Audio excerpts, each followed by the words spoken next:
चलिए ध्यान दीजिए, आज हम लोग देखते हैं वेक्टर एनालिसिस। थोड़ा ऊर्जा और साहस के साथ थोड़ा सा ध्यान देंगे, बहुत अच्छा आपको समझ में आएगा। First of all you know that's vector analysis सदिश विश्लेषण होता है। क्या होता है? सदिश विश्लेषण। देखिए इसमें सदिश क्वांटिटियों का एडिशन, सब्ट्रैक्शन एंड मल्टीपल करके पढ़ना हमको। फर्स्ट ऑफ ऑल जानिए आप लोग सदिश राशियां होती क्या है।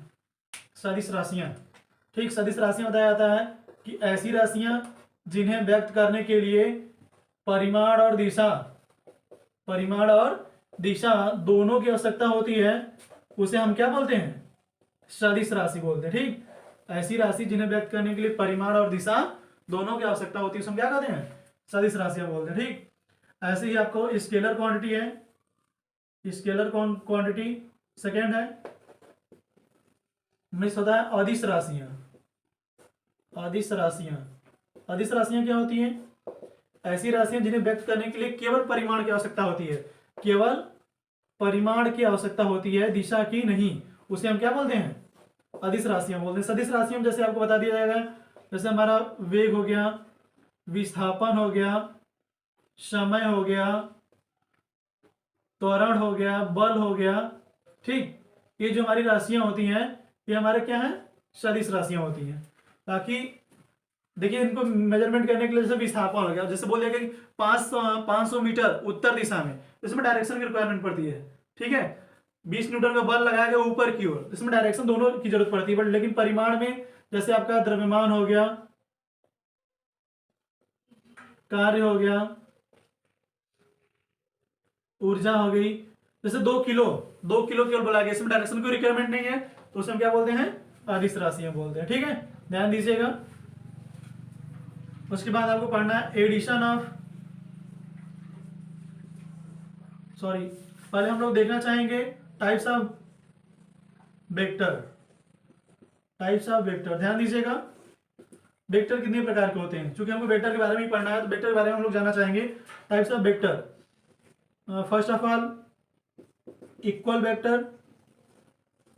इक्वल वेक्टर क्या होते हैं? ऐसे वेक्टर जिनकी जो परिमाण और दिशा दोनों में समान होते हैं। ऐसे वेक्टर जो परिमाण और दिशा दोनों में समान होते हैं। वेक्टर देखिए डायरेक्शन की रिक्वायरमेंट पड़ती है, इसलिए उसे हम क्या करते हैं? एरो द्वारा दिखाते हैं, इसे बोलते हैं समान सदिश।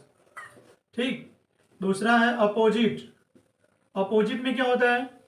अपोजिट मतलब होता है असमान सदिश बताया जाता है कि ऐसे सदिश जिनका परिमाण तो समान हो परंतु दिशा भिन्न हो, विपरीत हो ना। दोनों के परिमाण देखिए, दोनों क्वांटिटी सेम है बट इनकी डायरेक्शन क्या है? अपोजिट सदिश को क्या बोलते हैं? असमान सदिश बोलते हैं। ठीक, नल वेक्टर हो गया, मतलब शून्य सदिश मतलब एक ऐसा सदिश जिनका परिमाण क्या हो? शून्य हो, उन्हें हम क्या कहते हैं? कोई पॉइंटेबल सदिश हो गया, वो हमारा शून्य सदिश होता है। नेक्स्ट है इक्वल सदिश, यूनिट वेक्टर होता है। यूनिट वेक्टर मतलब होता है एकल सदिश। क्या चीज? हम वेक्टर के बारे में पढ़ रहे हैं, तो एकल सदिश बताया गया कि एक ऐसा वेक्टर जिनका परिमाण एक इकाई हो।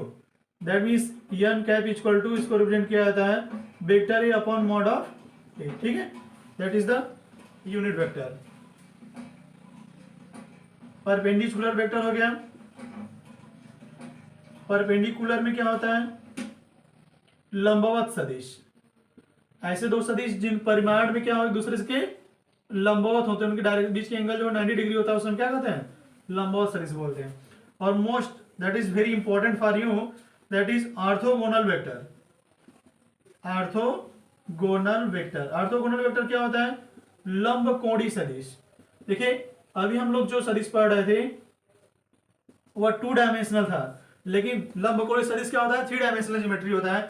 जैसे कि एक्स एक्सिस हो गया, वाई एक्सिस हो गया, जस्ट इस तरह से जेड एक्सिस होता है। क्योंकि एयर में हम इसको ड्रॉप कर नहीं सकते, इसको इस प्रकार दिखाया जाता है X axis, Y axis, Z axis. जैसे एक्स के अलावा कोई वेक्टर ए कैप या आई कैप रिप्रेजेंट किया गया है, वाई जे कैप और जेड एक्स के अलावा के कैप रिप्रेजेंट किया गया हो, तो कोई भी क्वांटिटी को हमें लिखना होता है तो ऐसे लिखेंगे यहाँ पे एक्स आई कैप प्लस वाई जे कैप प्लस जेड के कैप। ठीक, ये हमारा कोई सदिश हो गया ऑर्थोगोनल वेक्टर में। ये आपको डिटेल में पढ़ना है आगे। ठीक है, टाइप्स ऑफ वेक्टर हमें समझ में आ गया। इक्वल सदिश, जो परिमाण में और दिशा दोनों में समान होता है उसको हम इक्वल सदिश बोलते हैं। अपोजिट क्या होता है, जिनके मैग्नीट्यूड तो सेम बट डायरेक्शन अपोजिट हो। नल सेट क्या होता है, ऐसे वेक्टर जिनके मैग्नीट्यूड्स क्या हो, शून्य हो। यूनिट वेक्टर क्या होता है, एक ऐसे वेक्टर जिनका परिमाण एक इकाई होता है उसको क्या बोलते हैं, एकल सदिश बोलते हैं। परपेंडिकुलर ऐसे दो वेक्टर जिनके बीच का एंगल क्या हो, 90 डिग्री हो, उसे हम परपेंडिकुलर बोलते हैं। ऑर्थोगोनल वेक्टर जो 3 डायमेंशनल ज्योमेट्री में होते हैं, इसमें X axis Y axis Z axis तीनों के बीच में जो होता है वह 90 डिग्री के एंगल बनता है। ठीक है, ध्यान दीजिएगा। Addition of vector, addition of vector, किन दो वेक्टरों को अगर जोड़ना है, सदिश का जोड़, सदिश का जोड़, सदिश का जोड़ कैसे देखते हैं, देखिए किसी वेक्टर को अगर जोड़ना है, जैसे कोई वेक्टर ए है और या कोई वेक्टर बी है, वेक्टर ए में वेक्टर बी को जोड़ना है तो सबसे पहले हम क्या करते हैं, वेक्टर ए को ड्रॉ कर लेते हैं उसी परिमाण और उसी दिशा में, वेक्टर बी के टेल को उठा करके वेक्टर ए के हेड पे रख देते हैं। देखिए इसमें जो यहाँ पे एरो बनाया गया उसको हेड बोलते हैं और जहाँ पे एरो नहीं उसको टेल बोलते हैं। तो वेक्टर बी के टेल को उठाकर वेक्टर ए के हेड पे रख देते हैं, क्या हमारा वेक्टर बी हो गया। अब वेक्टर ए के टेल को वेक्टर बी के हेड के साथ मिलाने पे जो परिणामी आता है वह दोनों का सदिश। ध्यान दीजिएगा, वेक्टर ए के टेल को वेक्टर बी के हेड के साथ मिलाते हैं, इसको इसे नहीं मिलाया जाएगा। ठीक है, that is the addition of vector A and vector B. Subtraction भी देख लीजिए,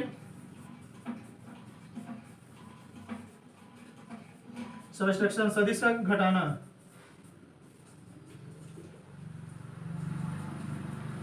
सदिश का घटाना हम क्या करते हैं, बस केवल जिस वेक्टर को घटाना होता है उसकी दिशा को अपोजिट करके इसके साथ जोड़ देते हैं। जैसे या कोई वेक्टर ए है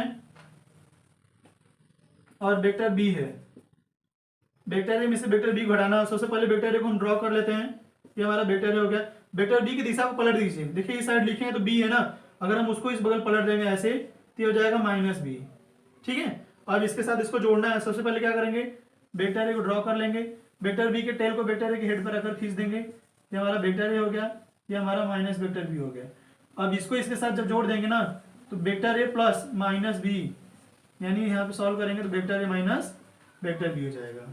ठीक है, यानी वेक्टरों का क्या हो गया, हमारा घटाना हो गया।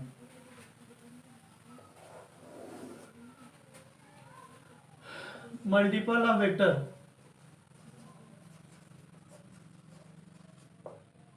सदिश का गुणन, ध्यान दीजिए सदिशों का गुणन कैसे करते हैं। ठीक है, सदिशों का गुणन में टू टाइप से होता है, पहले एक डॉट प्रोडक्ट होता है, डॉट प्रोडक्ट, और दूसरा क्रॉस प्रोडक्ट। डॉट प्रोडक्ट को हम अदिश गुणन बोलते हैं, इसको अदिश गुणन बोलेंगे और इसे हम सदिश गुणन बोलते हैं।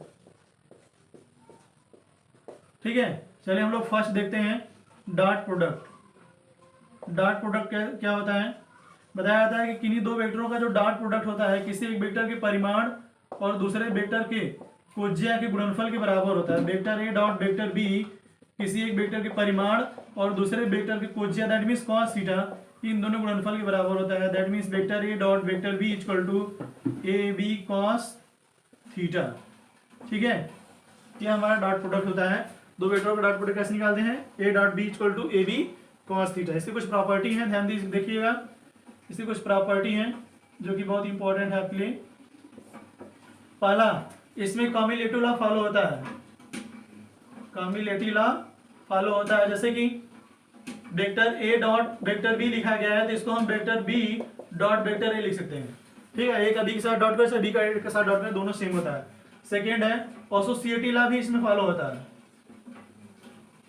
Associative law that means vector A dot ऐसे लिखा गया vector B plus vector C, A का हम दोनों के साथ ऐसे डॉट करते हैं, vector A dot vector B plus vector A dot vector C. ठीक है, नल आइडेंटिटी मैट्रिक्स भी इसमें फॉलो होता है। जैसे वेक्टर ए डॉट कोई जीरो है उसके साथ गुणा करते हैं तो जीरो हो जाता है। ठीक, अगर कोई परपेंडिकुलर हो, ध्यान दीजिएगा, अगर कोई दो वेक्टर क्या हो, परपेंडिकुलर हो, जैसे vector A dot vector B, suppose they are the perpendicular to each other, तो यहाँ पे cos 90 हो जाएगा। cos 90 की वैल्यू क्या होती है, जीरो होता है। ये आपके लिए काफी इंपॉर्टेंट है। ठीक, ऑर्थोगोनल वेक्टर के लिए हम देखेंगे, ध्यान दीजिएगा नोट में, जैसे आई कैप डॉट आई कैप या जे कैप डॉट जे कैप या के कैप डॉट के कैप, इसकी वैल्यू 1 होता है। ठीक है, अभी आपको बताया जा सकता है, देखिए I cap dot I cap, A dot B की वैल्यू क्या है, A B cos theta, just way I cos of 0 degree, I के बीच में, जैसे मैंने क्या बताया था, इसमें एक्स के अलॉन्ग आई कैप होता है, वाई के अलॉन्ग जे कैप और के कैप होता है, इन दोनों के बीच में 90 डिग्री होगा, तो कॉस ऑफ 90 वैल्यू 0 होता है, सॉरी कॉस 0 की वैल्यू 1 होता है, ये आइडेंटिटी मैट्रिक्स है, मतलब यूनिट वेक्टर है, तो इसकी वैल्यू 1 होगा। आई डॉट जे या जे डॉट के या के डॉट आई, इसकी वैल्यू क्या होता है, 0 होता है। कैसे, जैसे हम आई डॉट जे की वैल्यू निकालेंगे, क्या होगा, I J cos of 90 degree, cos of 90 value 0 होता है, so this way that will be the 0। ठीक, ये हमारा डॉट प्रोडक्ट था, ध्यान दीजिएगा। क्रॉस प्रोडक्ट, क्रॉस प्रोडक्ट मतलब होता है सदिश गुणन। सदिश गुणन क्या होता है, सदिश गुणन की परिभाषा होती है कि किन्हीं दो वेक्टरों का जो क्रॉस प्रोडक्ट होता है, किसी एक वेक्टर के परिमाण और दूसरे वेक्टर के ज्या के गुणनफल के बराबर होता है। That means vector A cross vector B equal to A B sine theta into N cap. N cap क्या होता है, जानते हैं, एन कैप जो होता है, बताया था कि ए और बी का जो क्रॉस करते हैं ना, उसकी वैल्यू इन दोनों के परपेंडिकुलर आता है। ठीक है, तो यहां से हम फाइंड कर सकते हैं A B, A cross B बराबर vector A cross vector B बराबर ए बी साइन थीटा। ठीक है, दोनों में ध्यान दीजिएगा, A dot B equal to A B cos theta होता है और A cross B equal to A B sine theta होता है। इसकी भी कुछ प्रॉपर्टी है, प्रॉपर्टी इसका देख लीजिए, काफी मस्ट इंपॉर्टेंट है। फर्स्ट, इसमें कॉम्युलेटिव लॉ फॉलो नहीं करता है, कॉम्युलेटिव लॉ फॉलो नहीं करता है। A cross B not equal to vector B cross vector A का बी के साथ क्रॉस करेंगे, वह बी के एक साथ इक्वल नहीं होगा। ठीक है, इसकी वैल्यू माइनस में आएगा, इसको हम minus vector B cross vector A लिख सकते हैं। दूसरा, एसोसिएटिव लॉ फॉलो करता है इसमें, that means vector A cross B plus C लिखा गया है, तो इसको हम vector A cross vector B plus vector A cross vector C लिख सकते हैं। ठीक है, अगर कोई इक्वल वेक्टर हो, दैट मीन्स जैसे vector A cross vector B A, तो इसमें क्या होता है, A sine of 0 degree, sine 0 की क्या वैल्यू होती है, 0 होती है। ठीक है, इसलिए इसकी वैल्यू 0 हो जाता है। इसके लिए ध्यान दीजिएगा, क्रॉस प्रोडक्ट को थोड़ा सा हम ऑर्थोगोनल वेक्टर कंडीशन में निकालना चाहेंगे, आई कैप जे कैप के कैप ना, तो आई क्रॉस आई या जे क्रॉस जे या के क्रॉस के, इसकी वैल्यू क्या होगी, 0 होगा। क्यों, क्योंकि आई ए क्रॉस बी की वैल्यू क्या होती है, साइन थीटा होती है, और आई सेम है ना, दोनों के बीच में 0 डिग्री होगा, तो साइन ऑफ 0 की वैल्यू 0 हो जाता है ना। और vector I cross J equal to vector K, J cross K equal to vector I, और vector K cross vector I equal to vector of J. इसे ध्यान दीजिएगा, जैसे आई का जे के साथ क्रॉस करते हैं तो के आता है, जे का के के साथ करते हैं तो आई आता है, के का एक साथ करते हैं तो जे आता है। ठीक है, that is very important for you. थोड़ा सा ध्यान देंगे तो पूरा का पूरा वेक्टर आपको अच्छा तरीके से समझ में आ जाएगा।